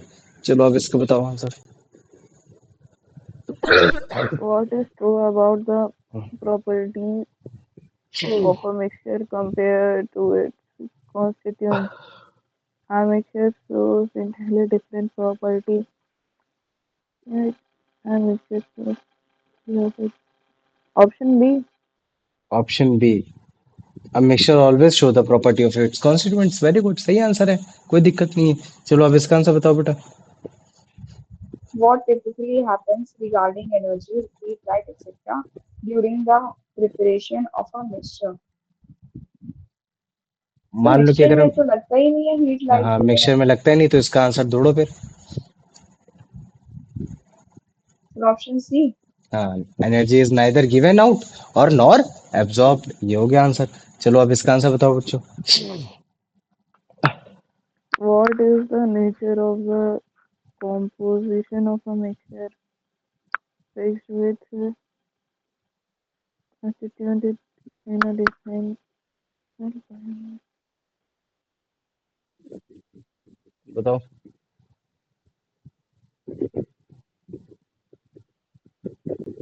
तुम्हारा जो मिक्सचर होता है, मिक्सचर का जो कंपोजिशन होता है, मतलब जैसे बोलते नहीं कि तुम्हारा आयरन सल्फेट 7:4 में होना चाहिए, तो क्या मिक्सचर के लिए भी होना ये जरूरी है? Option A. तुम बताओ फिर प्रोमिता। ऑप्शन डी होगा। ऑप्शन बी है ना।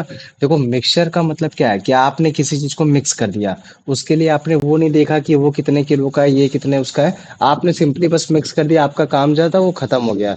लेकिन अगर आपको कंपाउंड बनाना है तो आप थोड़ा सा वहां से उठाओगे, थोड़ा सा वहां से उठाओगे। तो ये जो थोड़ा थोड़ा जो मैं वर्ड यूज कर रहा हूँ ना, ये क्या बताने की कोशिश कर रही है? फिक्स्ड बताने की कोशिश कर रहा है, ठीक है। लेकिन क्वेश्चन में क्या बोल रहा है कि अगर हमको मिक्सचर बनाना है तो उसका कंपोजिशन कैसा होना चाहिए? तो उसका कंपोजिशन वेरिएबल होता है, आप कितना भी रख सकते हो उसके मास के अकॉर्डिंग। समझ में आ गया कि नहीं आ गया, बताओ मुझे इतना। हाँ भैया। आ गया ना? चलो अभिषेक इसका आंसर बताओ। Which of the following statement is true regarding the melting and boiling point of a mixture and a compound? Hmm, Both बताओ। mixture have a fixed name. Neither mix nor compound have.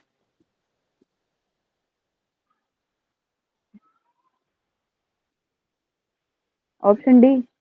Option D, question बोल रहा है कि क्या चीज सही है melting और बॉइलिंग पॉइंट के अकॉर्डिंग मिक्सचर और कंपाउंड में।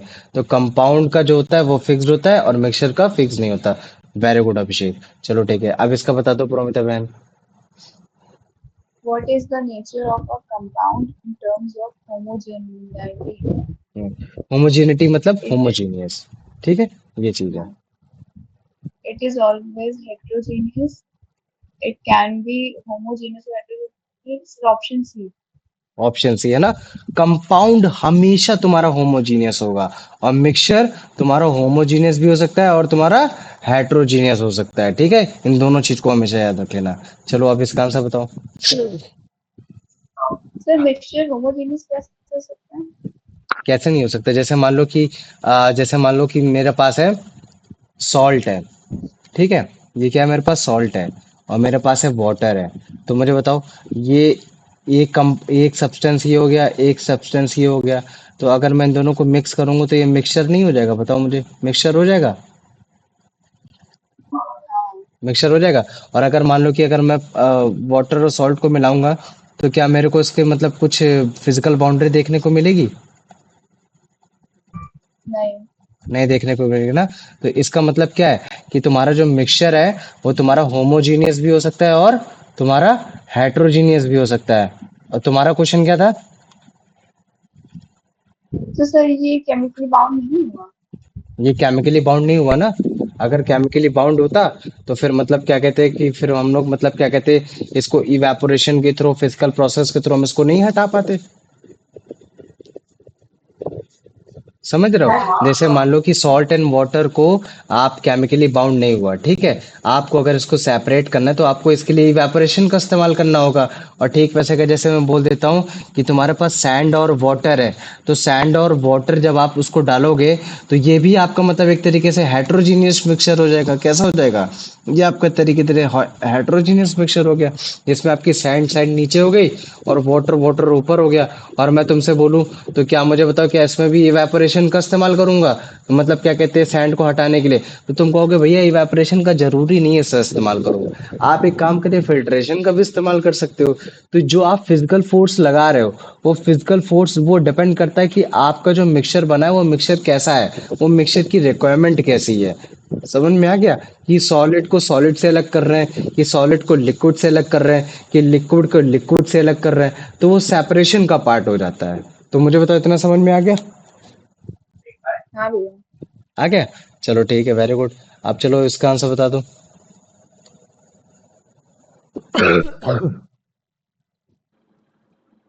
Why is being homogeneous or heterogeneous usually not helpful in describing whether a substance is a mixture or a compound? Because all mixture are heterogeneous, because all compounds are option C. हाँ, option C है ना, problem सही बोल रहा है कि नहीं बोला, बताओ मुझे। हाँ सर। है ना? तो देखो, है ना, काफी डिफिकल्ट हो जाता है किसी भी मतलब क्या कहते हैं मतलब बताना कि मतलब वो होमोजीनियस होगा कि हेटेरोजीनियस होगा सब्सटेंस, है ना, मिक्सचर होगा कंपाउंड होगा। क्यों? क्योंकि तुम्हारा कंपाउंड होमोजीनियस भी होता है और मिक्सचर तुम्हारा हेटेरोजीनियस के साथ साथ होमोजीनियस भी हो जाता है। देखो, साफ सीधी बात है। क्वेश्चन जो मेरे को समझाने का मतलब ये था, एग्जाम में जो क्वेश्चन वो आएगा वो ऐसे बोलेगा कि अच्छा मुझे बताओ एयर क्या है। मुझे बताओ एयर क्या है, तुम लोग बताओ, एयर मिक्सचर है कि कंपाउंड है, पहले मुझे ये बताओ। Mixture तुम बताओ नहीं प्रोमिता। एयर कंपाउंड है। तुम बताओ प्रोमिता। ये क्या? एयर क्या है, मिक्सचर है कि कंपाउंड है? मिक्सचर।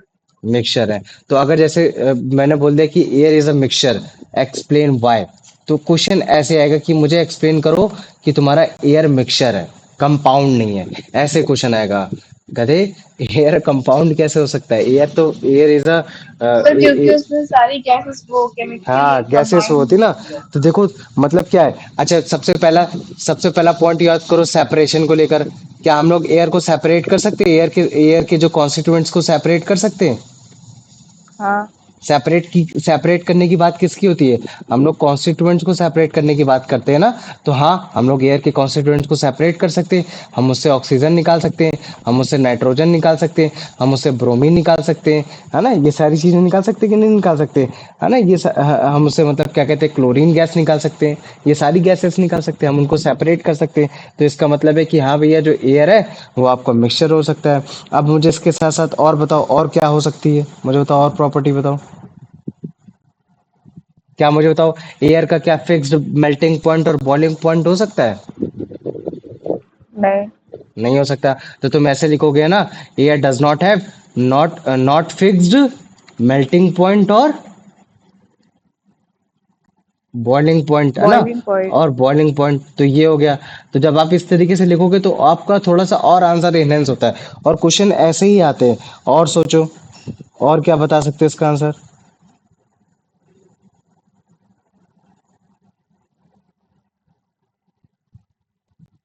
एयर की सिंगल प्रॉपर्टी नहीं होगी। एयर की कोई सिंगल प्रॉपर्टी नहीं, क्यों? क्योंकि कोई कॉन्स्टिट्यूएंट्स की जो प्रॉपर्टी वो अलग अलग प्रॉपर्टी हो रखी है, तो आप उसके अकॉर्डिंग आप कुछ करोगे तो आराम से हो जाएगा। जैसे मान लो कि एक प्रॉपर्टी होती है कि अगर जैसे मान लो कि मेरे पास, मैं बोल देता हूँ स्लेट लाइम है, या फिर अगर जैसे तुम लोग को स्लेट लाइम के बारे में नहीं मालूम होगा, तो जैसे मान लो मैं कि लाइम वाटर बोल देता हूँ। देखो लाइम वाटर क्या होता है, एक क्विक लाइम होता है, वो ठीक है। स्नेक लाइम तो वो होता है ना, वो चूना। CaOH का होल्ड ट्वाइस को बोलते हैं। जैसे मान लो कि मैं चूने को, अगर चूने को पानी में डाल दूं, समझो बच्चों, तो जैसे मान लो कि मैं चूने को पानी में डाल दूं, तो बाद में वो जो पानी पानी जो उसमें जो पानी पानी बचेगा, उसी को हम लोग लाइम वाटर या फिर हम बोल देते हैं स्लेक्ड लाइम बोल देते हैं। क्या बोल देते हैं? स्लेक्ड लाइम बोल देते हैं, ठीक है। तो एकदम वो पानी पानी होता है। और अगर मान लो कि अगर मैं उसी में एयर पास करा दूं, क्या पास करा दूं? एयर पास करा दूं, तो वो कार्बन डाइऑक्साइड गैस की वजह से वो जो तुम्हारा स्लेक लाइम्ड होगा, वो तुम्हारा मिल्की वाटर में टर्न हो जाएगा।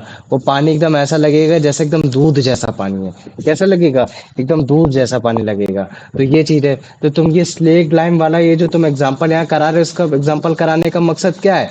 इसका मकसद यही है कि ये अपने कॉन्स्टिट्यूएंट्स की प्रॉपर्टी को शो कर रहा है। क्या कर रहा है? ये अपने कॉन्स्टिट्यूएंट्स की प्रॉपर्टी को शो कर रहा है। इतना समझ में आ गया कि नहीं आ गया? बताओ मुझे इतना। हाँ भैया। आ गया ना? हाँ तो भैया। देखो क्वेश्चन ऐसे ही आएगा, सिंपल है ना, कि explain air is considered as mixture not as a compound, explain why. सीधी सीधी बात है ना, कुछ ऐसे ही आ जाएगा। जैसे ये देखो, इसमें भी यही है कि explain why air is considered as mixture not as compound. तो फिर आप उसके बाद इसके आंसर्स लिखने की कोशिश करते हो कि हाँ, जो आप एयर है, आप एयर को उसके कॉन्स्टिट्यूएंट्स के थ्रू सेपरेट कर सकते हो। उनमें आप ऑक्सीजन निकाल सकते हो, नाइट्रोजन निकाल सकते हो, आपको और भी चीजें निकाल सकते हो थ्रू फिजिकल प्रोसेस या फिर डिस्टिलेशन प्रोसेस, या फिर आप जो भी प्रोसेस निकालना चाहो, ठीक है। जो आपकी जो एयर में जो आपकी जो गैसेस होती है, उसकी जो प्रॉपर्टीज होती है वो प्रेजेंट होती है। जैसे आपकी जो ऑक्सीजन होती है वो सपोर्ट करती है कंबशन में। अगर जैसे मान लीजिए कि अगर आपको कहीं आग लगानी, तो आप एयर फेंकते हो, तो जो आप लोग जो एयर फेंक रहे हो, एयर में बेसिकली आप रिक्वायरमेंट किस चीज की कर रहे हो? ऑक्सीजन की कर रहे हो। तो अगर किसी चीज की वजह से आग लग रही है, तो उसके किस कॉन्स्टिट्यूएंट्स की वजह से लग रही है? ऑक्सीजन की वजह से लग रही है। तो इसका मतलब है कि उसके कॉन्स्टिट्यूएंट्स पे डिपेंड हो रहा है। तो मतलब कि जो एयर एज अ मिक्सचर है, वो उसके कॉन्स्टिट्यूएंट्स पे निर्भर कर रहा है। मतलब कि एयर अपनी प्रॉपर्टी को नहीं बदल पा रहा है, वो अपने कॉन्स्टिट्यूएंट्स की प्रॉपर्टी को ही रख पा रहा है। ठीक है ना, ये चीज हो गया। ठीक वैसे ही जैसे मान लो कि अगर मैं कार्बन डाइऑक्साइड को अगर मैं लाइम वाटर में डालूं, मतलब क्या कहते हैं, लाइम वाटर में डालूंगा, तो वो मिल्की वाटर में एकदम कन्वर्ट हो जाएगा। तो ये चीज हो गया, है ना। तो इस तरीके से आपको एग्जांपल देना पड़ेगा, आपको बताना पड़ेगा, मतलब क्या कहते हैं कि जो आपका जो मतलब क्या कहते हैं जो मिक्सचर होता है, उसका जो आप बॉइलिंग पॉइंट होता है, जो मेल्टिंग पॉइंट होता है, वो फिक्स्ड नहीं होता, है ना। ये सारी चीज हो गई। ठीक वैसे अच्छा, जैसे मान लो कि अगर मैं जैसे तुमसे दूसरा क्वेश्चन पूछता हूँ, मुझे बताओ वाटर क्या है? कंपाउंड है कि मिक्सचर है? मुझे बताओ, वाटर क्या है? कंपाउंड है कि मिक्सचर है? बताओ मुझे। मिक्सचर। तुम बताओ प्रोमिता। Sir compound. कंपाउंड है ना। वाटर गधे H2O हाँ बोलते सर, वो हैं। H2O है ना, हाँ, तभी H2O बोलते हैं ना। तो अच्छा ये हाँ ओके। कंपाउंड है ना, दो एलिमेंट से मिलकर बना हुआ है। तो अगर मैं बोलता हूँ कि हाँ, water as a compound not as a mixture, explain, तो तुम उसमें बताओगे कि ये जो as a water as a जो कंपाउंड बना है, उसमें जो उसके कॉन्स्टिट्यूएंट्स है, हाइड्रोजन और जो ऑक्सीजन है, वो इनसेपरेबल है। वो सब क्या है तुम्हारे? इनसेपरेबल, आप उनको अलग नहीं कर सकते। उसके जो कॉन्स्टिट्यूएंट्स की जो प्रॉपर्टी है, वो प्रॉपर्टी आपको H2O के प्रॉपर्टी पे नहीं दिखाई देगी। तो देखो, ये तो मैं स्टार्टिंग से तुम लोग को समझाते जा रहा हूँ कि अच्छा देखो, जो वाटर होता है, H2O जो होता है, वो आपका हाइड्रोजन गैस से बना है, और हाइड्रोजन गैस के साथ साथ आपका ऑक्सीजन गैस से भी बना है। और हमें मालूम है कि जो आपकी हाइड्रोजन गैस होती है, वो काफी फ्लैमेबल गैस होती है। कैसी गैस होती है? काफी फ्लैमेबल गैस होती है। मतलब कि अगर इसके इसके पास में अगर हम लोग माचिस लेके जाएंगे, आग लेके जाएंगे, तो बहुत ही बड़ा धमाका होता है, ठीक है। और अगर उस समय अगर ऑक्सीजन मिल जाए, फिर तो भाई बल्ले बल्ले हो गई, फिर तो और ज्यादा तेज हो जाएगा। लेकिन अब देखो, ये तो मिक्सचर के फॉर्म में है ही नहीं है, ये तो कंपाउंड बना दे रहा है। तो अगर मुझे बताओ, अगर मैं H2O में, तब मैं अगर आग लगाने की कोशिश करूंगा, तब क्या मेरी आग लगती थी उसमें? नहीं। नहीं लगती थी ना। तो इसका मतलब क्या है कि H2O एज अ कंपाउंड अपने कॉन्स्टिट्यूएंट्स की प्रॉपर्टी को शो नहीं कर रहा है अगर मैं आग के पास ले जाने की कोशिश करता हूँ। तो इसका मतलब यही है कि compound as a main compound अपनी प्रॉपर्टी को शो नहीं करता कि जिस जिस चीज से वो बनकर बना होता है। तो मुझे बताओ इतना समझ में आ गया कि नहीं आ गया।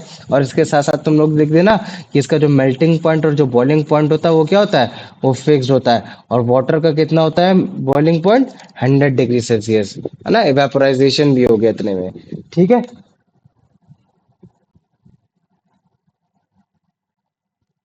बताओ मुझे इतना समझ में आ गया। और हाँ मैंने भैया। तुम लोग को बताया था कि अगर जैसे मान लो कि तुम्हारा एक फिक्स्ड, तो तुम्हारा मेल्टिंग पॉइंट और बॉइलिंग पॉइंट तो हो गई होगा, इसके साथ साथ तुम्हारा फिक्स्ड कंपोजिशन भी होगा। फिक्स्ड कंपोजिशन का मतलब समझे ना, कि मतलब पार्ट एकदम बराबर होना चाहिए। मतलब हाइड्रोजन का पार्ट इतना होना चाहिए, ऑक्सीजन का पार्ट इतना होना चाहिए। जब वो आपस में मिलेंगे तभी कंपाउंड बनेगा, वरना जो एक्सेस चीजें रहेंगी वो अनरिएक्टिव रह जाएंगी। तो इस केस में जो तुम्हारा H2O होना चाहिए वो 1 पार्ट हाइड्रोजन का होना चाहिए और 8 पार्ट तुम्हारा होना चाहिए ऑक्सीजन का होना चाहिए। इतना याद है कि नहीं याद है, बताओ मुझे। अच्छा भैया ये तो पढ़ाई नहीं था और अभिषेक ने लीड कर दिया। अच्छा, तुम मुझे बताओ तुम्हें याद है कि नहीं याद है इतना। नहीं याद है। अच्छा देखो, नहीं हाइड्रोजन का जो मास होता है वो होता है 1। हाइड्रोजन का अगर मैं मास लिखता हूँ कितना होता है, वो 1 होता है, ठीक है। और अगर मैं बोल देता हूँ कि ऑक्सीजन का जो मास होता है वो होता है 16, ठीक है। तो अगर जैसे मैं बोल देता हूँ H2O, तो मुझे बताओ हाइड्रोजन कितने हो गए। एक। हाइड्रोजन यहाँ कितने हैं तुम्हारे H2O में।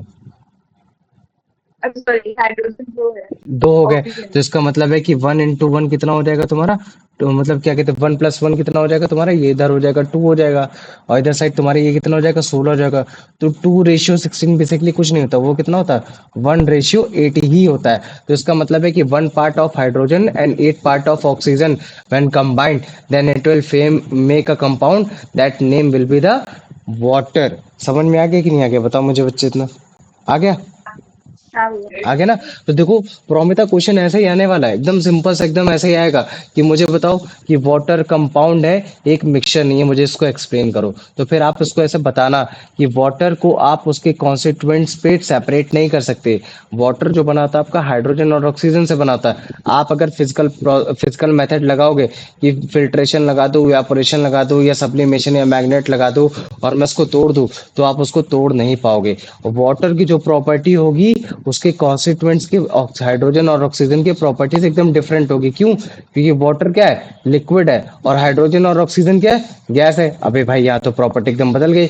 वाटर तो आग भी नहीं पकड़ता, और हाइड्रोजन एक बार बस आग लगा दो फिर तो तुम्हारा स्वाहा हो जाएगा एक बार में, है ना। तो ये चीज हो गया। अब जैसे हीट और लाइट को लेकर हो गया, तो अगर जैसे मान लो कि वाटर है, आपको प्रिपेयर करना है, तो आपको हाइड्रोजन और ऑक्सीजन को एक साथ बर्न करना पड़ता है एक फिक्स्ड प्रपोर्शन में। और वो फिक्स्ड कंपोजिशन, फिक्स्ड प्रोपोर्शन कितना होना चाहिए, 1:8 बाय दियर मास। ये मतलब एक अगर पार्ट होना चाहिए तुम्हारा हाइड्रोजन का होना चाहिए, तो 8 पार्ट होना चाहिए तुम्हारा, मतलब क्या कहते हैं बाय मास, मतलब क्या कहते हैं उसका होना चाहिए, ऑक्सीजन का होना चाहिए। तब जाके तुम्हारा मतलब क्या कहते हैं हाइड्रोजन बनेगा। तो उसके हिसाब से अगर देखा जाए तो ये हमको पता चलता है कि यार मतलब जितने भी कंपाउंड होते हैं उनका मेल्टिंग पॉइंट और बॉइलिंग पॉइंट क्या हो जाता है, वो फिक्स्ड हो जाता है। तो अगर कोई तुमसे वाटर का पूछ ले तो बता देना तुरंत 100 डिग्री सेल्सियस, तो ये इसका आंसर हो जाएगा। तो क्वेश्चन ऐसे ही आएगा, 3 मार्क्स में, 2 मार्क्स में बोलेगा कि explain why water is a compound not as a mixture. ये चीज हो गया, ठीक है।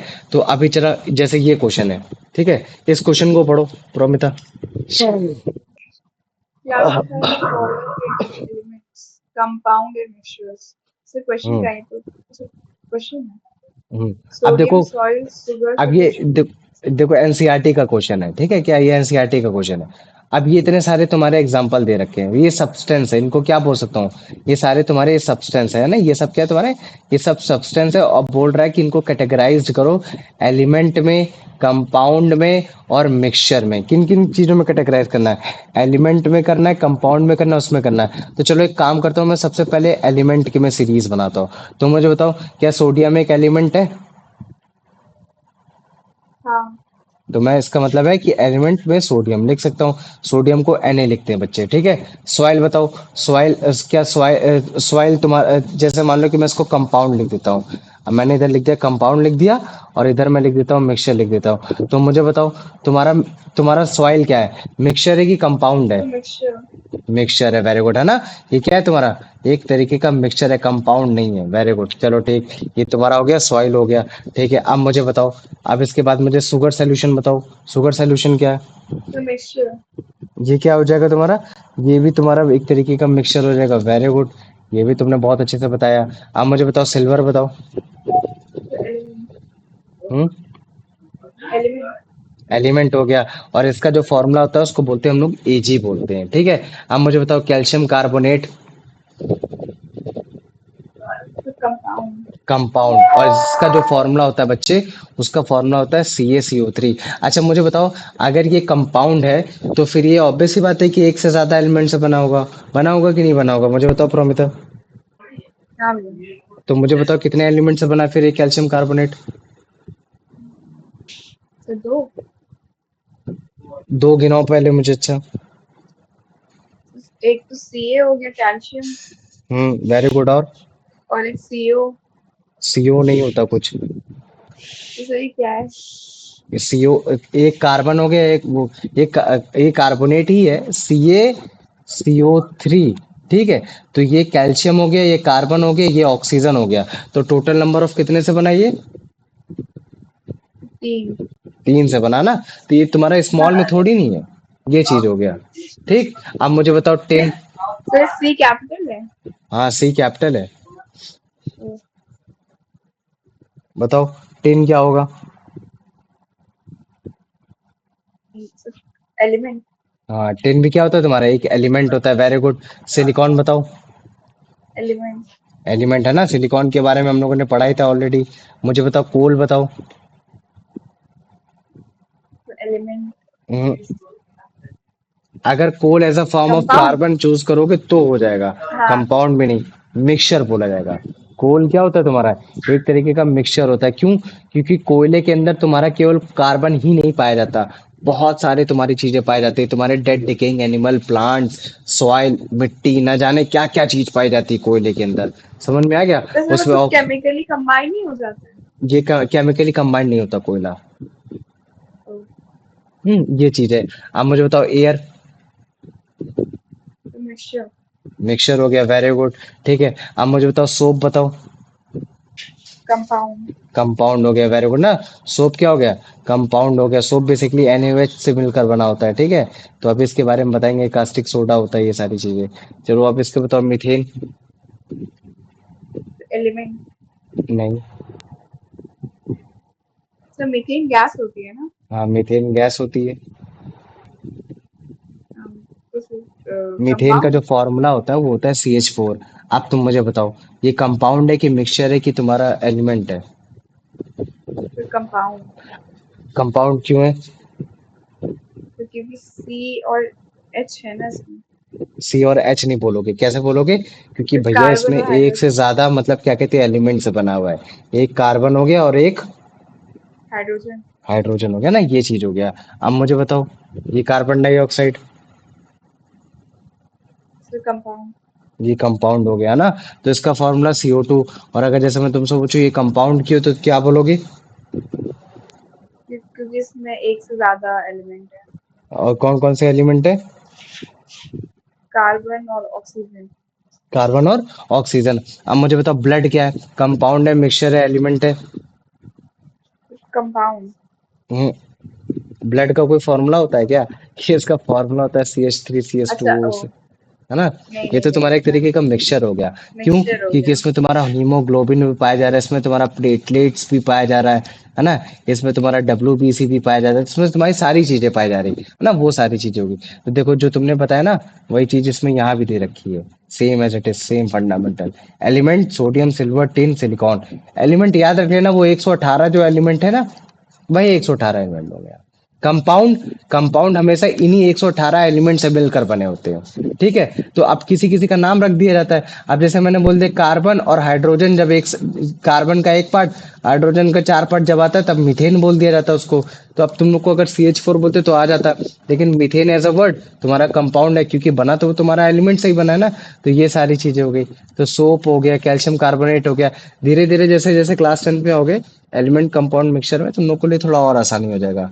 मिक्सचर में सॉइल, शुगर सोल्यूशन, कोल, एयर, ब्लड, ये सारी चीजें होगी। इसका एग्जांपल हो गया। वेरी गुड, आ जाओ। आप चलो इसका आंसर बताने की कोशिश करो। क्वेश्चन इसमें दे रखा है। Give the names of the element present in the following compounds. Quicklime. हाँ अब देखो, चल पता ही नहीं है। हाँ वही तो दिक्कत है। अब देखो, अब अगर तुम लोग के स्कूल, अब ये एनसीईआरटी का क्वेश्चन है, ठीक है। बच्चों को बताना चाहिए ये सारी चीजें कि अब देखो जो क्विकलाइम होता है, ठीक है। क्विकलाइम का जो फॉर्मूला होता है उसको हम लोग बोलते हैं CaO। क्या बोलते हैं? CaO, calcium oxide. इसको दूसरे नाम से क्या बोल देते हैं हम लोग? कैल्शियम ऑक्साइड, ठीक है। अब क्वेश्चन ये बोल रहा है कि मुझे बताओ कि इस कंपाउंड में तुम्हारे कौन कौन से एलिमेंट है। तो तुम मुझे बताओ क्या आंसर दोगे फिर? कैल्शियम और ऑक्सीजन। कैल्शियम और ऑक्सीजन, ठीक। वैसे जो तुम्हारा दूसरा वाला है इसको बोलते हैं हाइड्रोजन ब्रोमाइड। इसका फॉर्मूला है तुम्हारा HBr। क्या है तुम्हारा? HBr। तो अगर मैं तुमसे बोलता हूँ कि अच्छा ये अगर कंपाउंड है तो ये कंपाउंड क्यों है, तो फिर क्या जवाब दोगे? क्योंकि इसमें एक ज्यादा एलिमेंट है, और वो हाइड्रोजन कौन और कौन से है तुम्हारे? Hydrogen bromine. हाइड्रोजन और ब्रोमीन। और बेकिंग सोडा, बेकिंग सोडा नाम सुना है कभी? हाँ सर, इसका तो वो बेक है ना, CuSO4। इसका जो फॉर्मूला होता है वो होता है NaHCO3, ठीक है। तुम्हारे भाई के सिलेबस में है, ठीक है। NaHCO3, जब तुम क्लास 10 पे आओगे ना तुम लोग कहोगे अरे भैया क्या तुम लोग क्या बेकिंग सोडा पढ़ाया आपने, ठीक है। NaHCO3। तो ये जो NaHCO3 है, तो ये भी आपका मतलब एक तरीके से कंपाउंड हो गया। लेकिन अगर मैं तुमसे पूछूं कि अगर ये कंपाउंड है तो कंपाउंड क्यों, तो क्या जवाब दोगे इसका? एक से ज्यादा एलिमेंट है और वो एग्जांपल दो, मुझे आंसर बताओ क्यों। इसमें। सोडियम, हम्म हाइड्रोजन। हम्म सर ये CO है। CO है, हाँ CO है। वो कैपिटल में, C और O दोनों कैपिटल में। अच्छा तो सर C से सर क्या है? कार्बन हम्म और कार्बन ऑक्सीजन। हो गया, उसे ऑक्सीजन हो गया। वेरी गुड, ठीक है। ठीक वैसे ये तुम्हारा क्या है? पोटेशियम सल्फाइड, ठीक है। पोटेशियम सल्फेट, सॉरी, जिसका फॉर्मूला होता है जिसको हम बोलते हैं K2SO4। तो मुझे बताओ ये एज अ कंपाउंड तुम्हारे कितने एलिमेंट से मिलकर बना हुआ है? सर दो। दो नहीं बेटा, तीन, है ना। अच्छा वो तो कौन कौन? जानते हैं, तो हाँ। तीन। मेरी सर आदत ये है कि मैं पोटाशियम। ओ, हाँ ओ को मैं थोड़ा सा मतलब क्या कहते हैं छोटा लिख देता हूँ, बस ये है ना, ये चीज है। आप पढ़ो, अब मुझे बताओ एज अ सर कंपाउंड, अगर मैं इसको पोटाश, कंपाउंड बोल रहा हूँ तो उसको कंपाउंड क्यों बोलूंगा? क्योंकि इसमें एक से ज्यादा एलिमेंट है, तीन है। और कौन कौन से वो हैं? Potassium, sulphur, very good. Oxygen. Oxygen, है ना। तो ये देखो ये चीज तुमने बताने की कोशिश की। यहाँ भैया आपने एकदम सही बताया। यहाँ देखिए आपका जो पोटेशियम सल्फेट है उसका फॉर्मूला K2SO4 होता है। उसमें आपके तीन एलिमेंट पाए जा रहे हैं, एक से ज्यादा। इसी वजह से उसको कंपाउंड बोला जाता है, पोटेशियम, सल्फर, और ये आपका ऑक्सीजन हो गया। बेकिंग सोडा में भी आपका मतलब क्या कहते हैं सोडियम पाया जा रहा है ना। ये सोडियम हो गया, फिर हाइड्रोजन हो गया, फिर कार्बन हो गया, फिर ऑक्सीजन हो गया, है ना। Hydrogen, carbon, oxygen. फिर ठीक वैसे आपका हाइड्रोजन ब्रोमाइड में हाइड्रोजन और ब्रोमाइड। देख लो हाइड्रोजन ब्रोमाइड में हाइड्रोजन कैपिटल है और ब्रोमाइड में B कैपिटल है और R स्मॉल है ना। क्यों? क्योंकि तुम्हारा ब्रोमीन से भी पहले तुम्हारा एक B कैपिटल लेटर आ गया था जिसका नाम है जिसका नाम क्या, बताओ मुझे इसका। अगर मान लो केवल अगर B लिख कर आता है तो क्या होगा, और BR लिख कर आता है तो क्या होगा? Br से तो ब्रोमीन होता है। वेरी तो गुड। बी और नहीं होता। B से क्या होता है? तो बी नहीं होता। B से बोरॉन होता है। B से क्या होता है? बोरॉन होता है। बोरॉन। ठीक वैसे जैसे तो मान लो कि अगर एक तरफ N लिखा है और एक तरफ Na लिखा है, N से अगर लिखकर आ रहा है तो N से मतलब क्या हो जाएगा? एन का मतलब Na का वो सोडियम, Na का। सोडियम हो गया, ठीक है। N का मतलब होता है नाइट्रोजन। N का मतलब क्या होता है? नाइट्रोजन होता है, ठीक है, ये चीज हो गया। अच्छा चलो ठीक है, एक काम करता हूँ, मैं एक क्वेश्चन देता हूँ, एकदम सिंपल सा क्वेश्चन देता हूँ, ठीक है। Why salt is a compound not a mixture. ठीक है, अब मुझे बताओ, इसमें इसमें इसमें कोई डाउट है? नहीं है ना? तो इसको आंसर राइटिंग करके लेकर आओगे ना प्रोमिता, हाँ भैया करूँगी। है ना? क्योंकि थोड़ा सा मतलब प्रैक्टिस कर लो, है ना, एक बार क्लास 9 में अच्छी प्रैक्टिस हो जाएगी ना, तो क्लास 10 में फिर दिक्कत नहीं होगी यार। ठीक। हाँ